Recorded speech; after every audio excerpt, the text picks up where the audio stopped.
Get out of here. Go home, you lazy men. Want to say a holiday? Don't you know that working men are supposed to walk around in a work day without their work clothes? You there, what's your occupation? I am a carpenter, sir. Where are your leather apron and your ruler? What are you doing wearing your best clothes?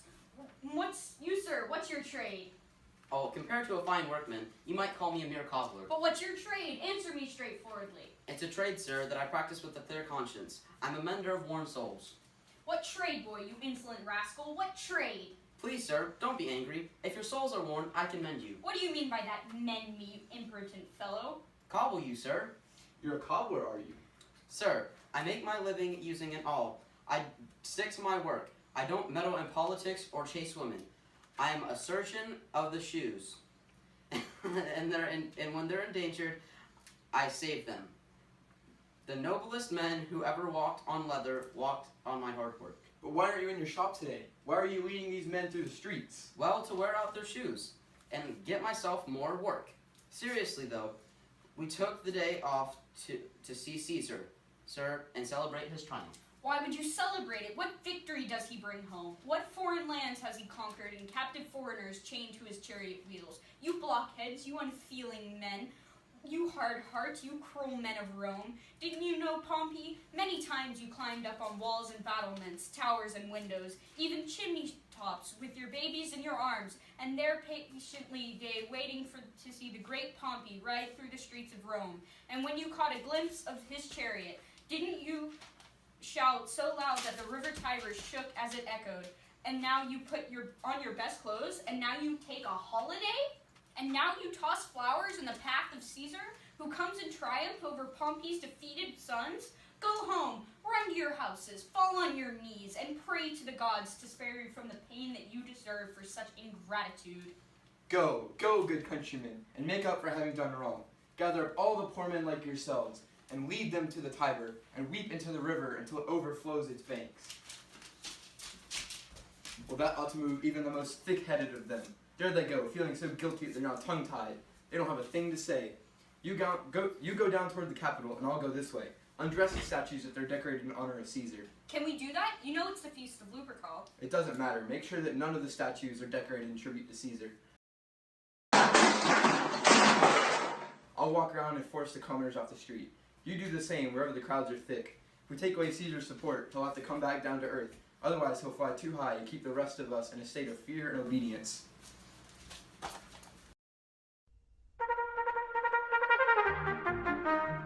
Beware the Ides of March! Who in the crowd is calling me? I hear a voice more piercing than the music of those trumpets calling, Caesar! Speak! Caesar is listening. Beware the Ides of March! Who's that? A soothsayer told you to beware the Ides of March. Bring him in front of me. Let me see his face. You, fellow, step out of the crowd. This is Caesar you're looking at. What do you have to say to me now? Speak! Caesar is listening. Beware the Ides of March. He's insane. Let's leave. Move him.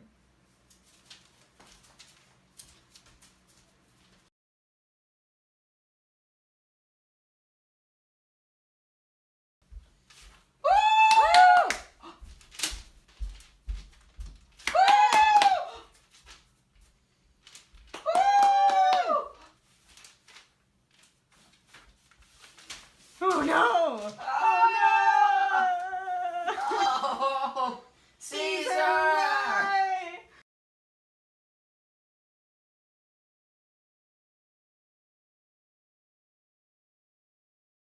The only way is to kill Caesar. I have no personal reasons against him. Only the best interest in the people. He wants to be crowned. The question is, how's being king gonna change him? Evil can come from good. Just as a poisonous snake tends to come out of the open of bright sunny days, which means we have to be careful. If we crowned him, I have to admit, we'll be giving him power to do damage. Rulers abuse their powers when they are separated from compassion. To be honest, I never knew Caesar to let his emotions get the better of him. But everyone knows that ambitious young man uses humanity to advance himself. But when he reaches the top, he turns his back on his supporters and reaches for the skies when Sorn those who helped him get where he is. Caesar might act like that. Therefore, in case he does, we must hold him back. And since our query is with his future behavior, not what he does now, I must frame this argument like this. If his position is fodder, his character will fulfill those predictions, and therefore we should liken him to a serpent's egg once it has hatched. It's become dangerous, like a serpent. Thus we must kill him while he's still an egg. We need to kill Caesar. And Antony too. But that would be too brutal. Okay, we will meet at the Capitol on March 15th. Okay, let's meet at the Senate House. That's fine.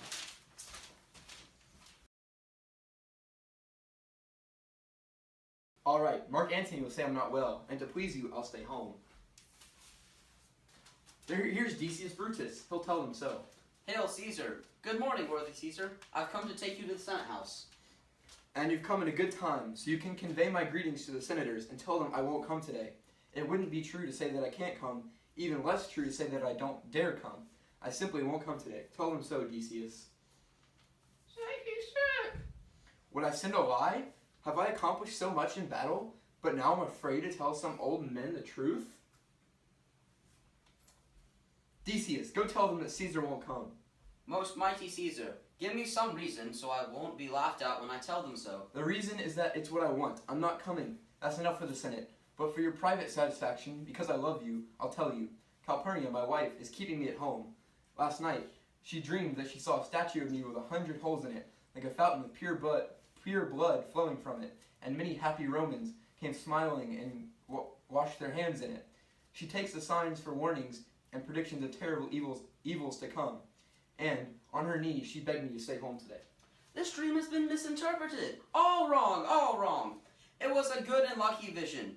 Statues spouting blood through many holes in which many smiling Romans bathe mean that you'll provide Rome with sustaining blood, and great men will strive to get some token of approval from your holy blood. This is what Calpurnia's dream means. You've offered me an excellent interpretation. I will have when you hear the rest of what I have to say. The Senate has decided to give mighty Caesar a crown today. If you send them word that you won't come today, they might change their minds. Besides, someone's likely to make a joke. Adjourn the Senate until some other time, when Caesar's wife had better dreams. If you hide yourself, won't they whisper, Caesar's afraid? Pardon me, Caesar. My high hopes for your advancements forced me to tell you this. My love gets the better of my manners. How foolish your fears seem now, Calpurnia. I'm ashamed that I yielded to them. Give me my robe, because I'm going. And look, here's Publius, come to fetch me. Good morning, Caesar. Welcome, Publius. What, Brutus, are you up this early too? Good morning, Casca. Caius Ligarius, I was never your enemy so much as the sickness that's made you so thin. What time is it? Caesar, the clock has struck 8. I thank you all for your trouble and courtesy. See, even Antony, who stays up all night partying, is awake. Good morning, Antony. And to you, most noble Caesar. Tell them to prepare the other room for guests. I'm to blame for making you all wait for me. Now, Cinna, now Metellus, Trebonius, I have an hour-long matter to discuss with you. Remember to see me today. Stay near me so I'll remember. Caesar, I will. In fact, I'll stay with you so near that even your friends won't even be that far away. Good friends, go in and have some wine with me, and we'll leave together like friends. That we are now only like family. Oh, Caesar, makes my heart ache. Caesar, beware of Brutus. Watch Cassius. Don't go near Casca. Keep an eye on Cinna. Don't trust Trebonius. Pay attention to Metellus Cimber. Decius Brutus doesn't love you. You've wronged Caius Ligarius. These men all have one intention, and it's directed against Caesar. If you aren't immortal, watch those around you. A sense of security opens the door to conspiracy. I pray that the mighty gods defend you. Your friend, Artemidorus. I'll stand here until Caesar passes by, and I'll give him this as though it's a petition. My heart regrets that good men aren't safe from the bite of jealous rivals. If you read this, Caesar, you might live. If not, the fates are on the side of the traitors.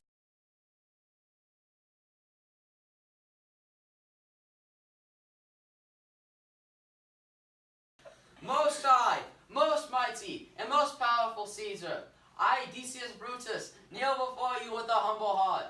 I have to stop you, Decius. These kneelings and humble courtesies might excite ordinary men, flattering them into turning Roman law into children's games. But don't be so foolish as to think that you can sway me from what's right by using the tactics that persuade fools. I mean this flattery, low bows, and puppy-like fawning. Your brother has been banished by decree. If you kneel and beg and flatter for him, I'll kick you out of my way like I would a dog. Know that I'm not unjust, and I will not grant him a pardon without reason. Is there no voice worthier than my own to appeal to Caesar to repeal the order that my brother be banished?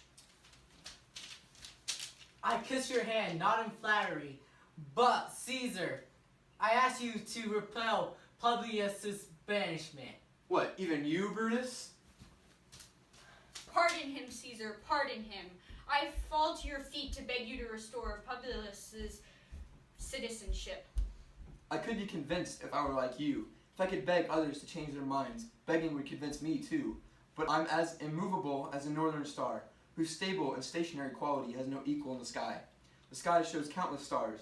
They're all made of fire, and each one shines.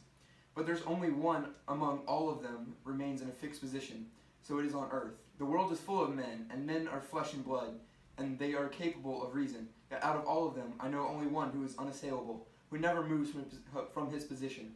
To show you that's me, let me prove it a little even in this case. I was in firm ordering that Cimber be banished, and I remain firm in that decision. Oh, Caesar! Enough. Would you try to lift Mount Olympus? Great Caesar! Haven't I resisted even Brutus, begging from the knees? Hands, speak for me!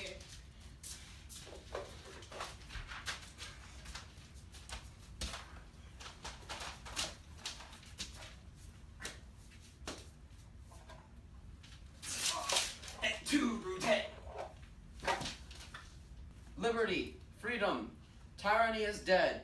Run and proclaim it in the streets. Someone should go to the public platform and cry out liberty, freedom, and democracy! People and senators, do not be afraid. Don't run away. Stay where you are. Only Caesar is dead for his ambition.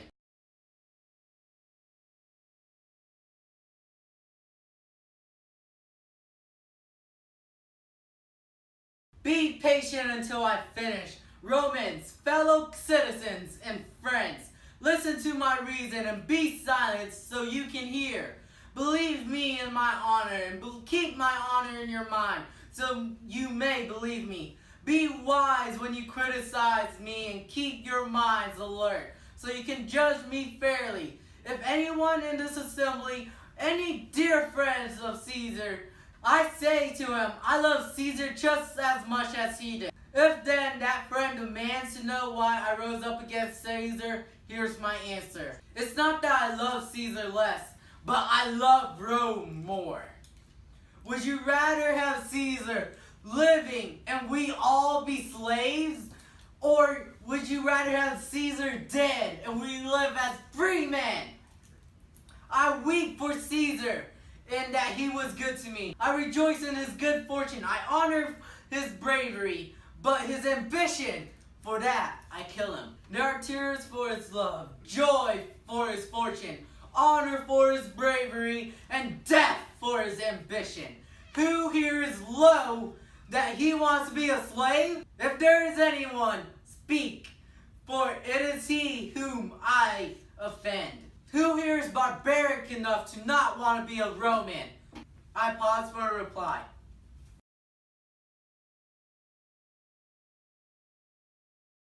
Friends, Romans, countrymen, lend me your ears. I come to bury Caesar, not to praise him. The evil that men do lives after them.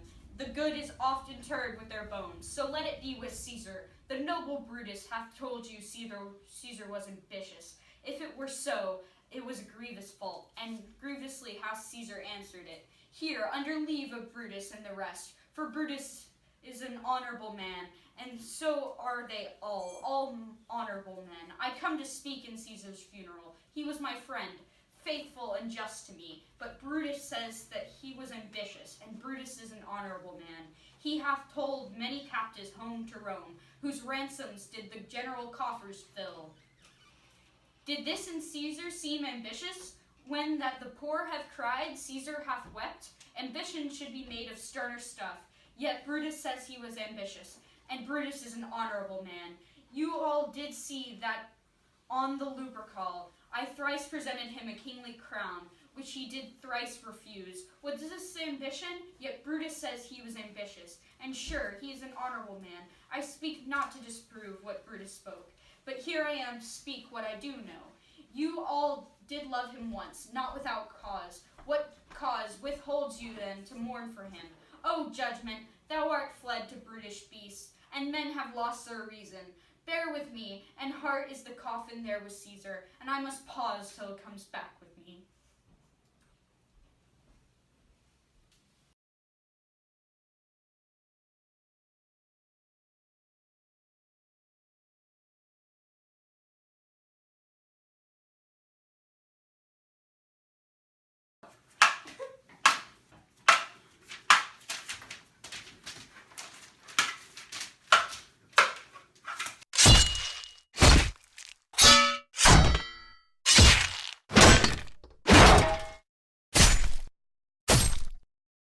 Here, stab me with the same sword that I stabbed Caesar with.